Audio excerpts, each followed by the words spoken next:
José explica os sonhos do rei.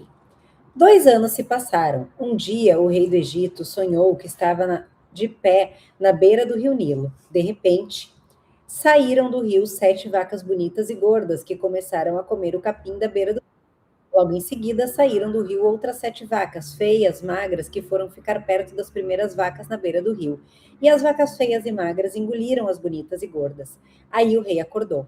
Mas tornou a dormir e teve outro sonho. Dessa vez, viu 7 espigas de trigo que saíam de um mesmo pé. Elas eram boas e cheias de grão. Depois saíram 7 espigas secas e queimadas pelo vento e quente do deserto. E elas engoliram as 7 espigas cheias e boas. O rei acordou, tinha tido um sonho. De manhã ele estava muito preocupado e por isso mandou chamar todos os adivinhos e todos os sábios do Egito. O rei contou os seus sonhos, mas nenhum dos sábios foi capaz de dar explicação. Então o chefe dos copeiros disse ao rei: Chegou a hora de confessar um erro que cometi. Um dia o senhor ficou com raiva de mim e do chefe dos padeiros e nos mandou para a cadeia na casa do capitão da guarda. Certa noite, cada um de nós teve um sonho, e cada sonho queria dizer uma coisa.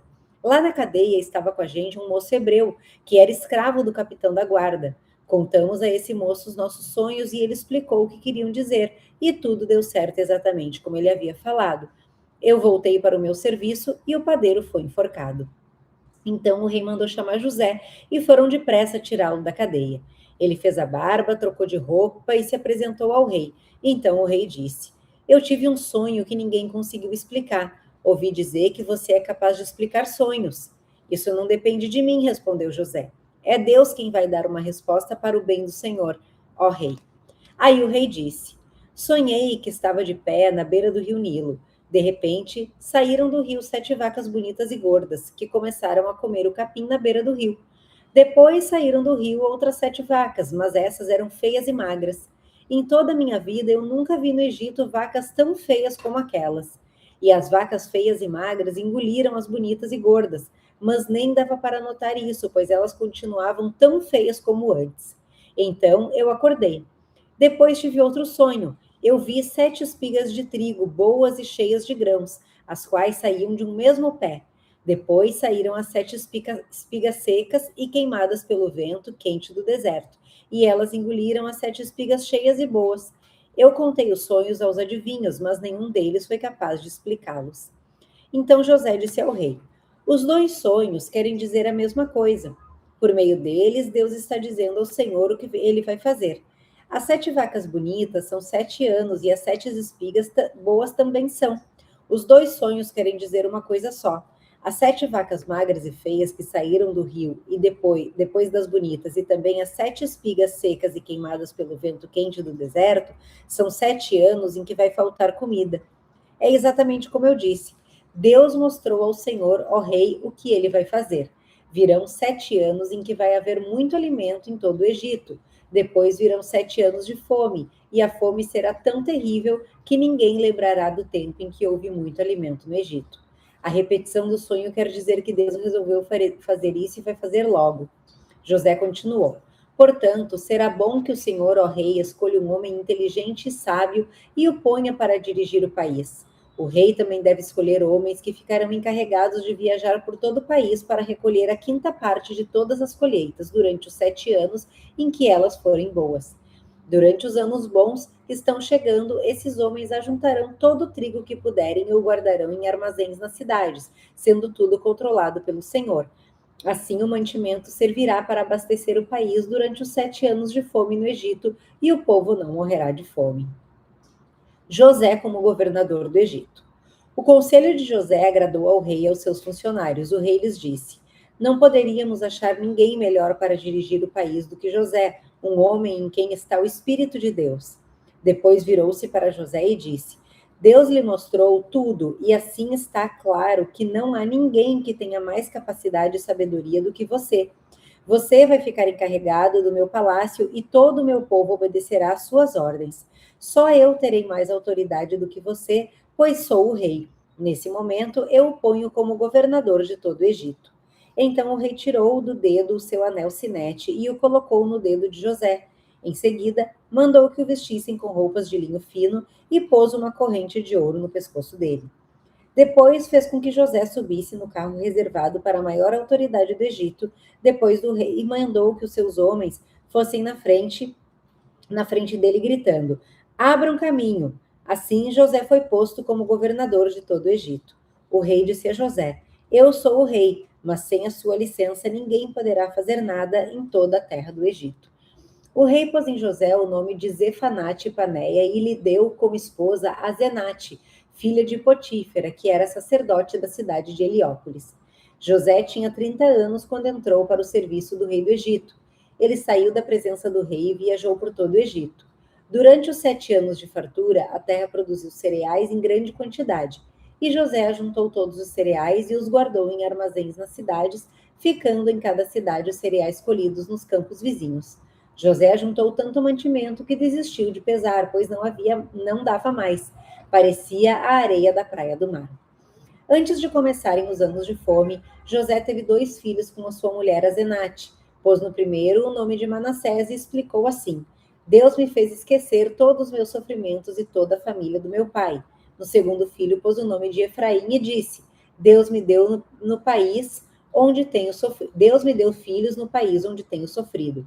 Então acabaram-se os 7 anos de fartura no Egito, e como José tinha dito, começaram os 7 anos de fome. Nos outros países o povo passava fome, mas em todo o Egito havia o que comer. Quando os egípcios começaram a passar fome, foram pedir alimentos ao rei e ele disse: Vão falar com José e façam o que ele disser. Quando a fome aumentou no país inteiro, José abriu todos os armazéns e começou a vender cereais aos egípcios. E de todos os países vinha gente ao Egito para comprar cereais de José, pois no mundo inteiro havia uma grande falta de alimentos. Esse capítulo é riquíssimo. O Gênesis 41 é simplesmente fantástico. Primeiro, o sonho, a interpretação. Vamos lembrar de alguma coisa. José ele ficou bastante tempo na cadeia porque o copeiro esqueceu dele. E aí o rei teve um sonho e chamou alguém para interpretar, ninguém conseguiu interpretar. Aí o copeiro falou: ó, me esqueci de uma coisa, tem o José. Esse cara, ele interpreta sonho. E aí o rei mandou chamar José e falou com José, e José disse o seguinte: nada vem de mim. José ele reconhece que o talento não veio dele.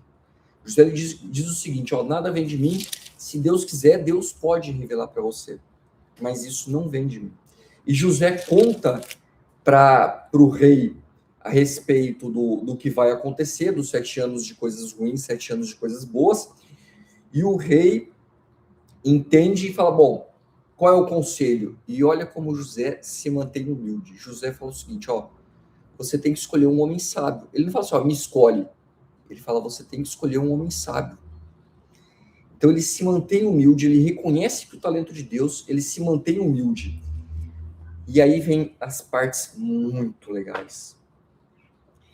Deus transforma o sofrimento em abundância, em propósito. Olha só que legal. José ele foi com 17 anos, ele foi vendido como escravo pelos próprios irmãos. Com 30 anos, ele se torna o segundo só abaixo do rei. Por que com 30 anos? Isso tem um simbolismo. Por que Jesus aparece com 30 anos na Bíblia? Porque naquele tempo, 30 anos era o tempo que as pessoas poderiam ser consideradas rabi. Então, as pessoas elas estudavam por 30 anos, por isso que o José aparece após 30 anos. E o reconhecimento de que Deus ele faz tudo dentro daqueles que têm o propósito do coração em Deus. Então, assim, você está sofrendo agora, mantenha seu propósito em Deus. Às vezes um turbilhão da nossa mente, é tão difícil a gente pensar alguma coisa, é tão difícil a gente ficar quieto, né? Então, assim, se você está nesse turbilhão, não tenta resolver com tuas pernas. Dá um tempinho, fica quieto, respira, entrega para Deus, fica em silêncio, ouve a voz de Deus, ouça a voz de Deus. E Deus ele vai te dar a sabedoria. Escute, tenha fidelidade, porque assim, muita gente entra nessas crises, só que a pessoa tenta resolver por si só e nunca entrega para Deus. E a gente não consegue sair disso. Eu sei que é super difícil, já passei por isso algumas vezes, né, minha paixãozinha. Então assim, Na crise, se acalma, tenta se acalmar, senta, está aquele turbilhão, resolve isso, resolve aquilo, não está acontecendo isso, está acontecendo. Para um pouquinho, 1 minuto, não vai fazer diferença. Acalma tua mente, acalma teu coração, entrega para Deus e ora. E olha que parte mais legal. A fidelidade no sofrimento leva José a ter essa vantagem. Só que José, ele ficou dos 17 aos 30 anos. Por quê? O tempo certo não é o nosso tempo. Imagina só o seguinte, ó, vamos lá, vamos voltar na história aqui. Imagina que José tá preso, ele fala pro copeiro e fala assim, ó, lembra lá de mim, por favor. Aí o copeiro acabou de receber e falou, senhor rei, olha, eu tive um sonho, o cara interpretou meu sonho, o cara, ó, 10, hein, esse cara vale a pena. O que você acha que ia acontecer com José? No máximo o rei fala assim, o rei, pô, acabei de libertar esse cara aqui da prisão, o cara já veio falando de alguém que pra mim não faz diferença. Ah, gostei um pouco desse cara. Tira esse cara da cadeia e manda ele limpar o chão lá da esquina. Só que olha como o tempo certo é importante, não é no nosso tempo.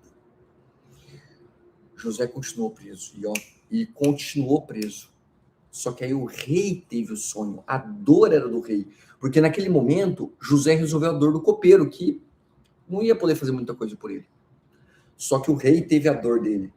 E aí o rei pegou e falou assim, pô, e aí, né, o que eu faço? E aí o copeiro chegou e falou, rei, eu sei quem que pode te ajudar. E José resolveu a dor do rei. Então, Deus tem um propósito para você, mesmo na dificuldade. Talvez não seja no seu tempo, mas vai acontecer desde que você entregue isso para Deus. E a última coisa que eu quero dizer a respeito de Gênesis 41 é o seguinte: o propósito que Deus tinha para José não foi para José.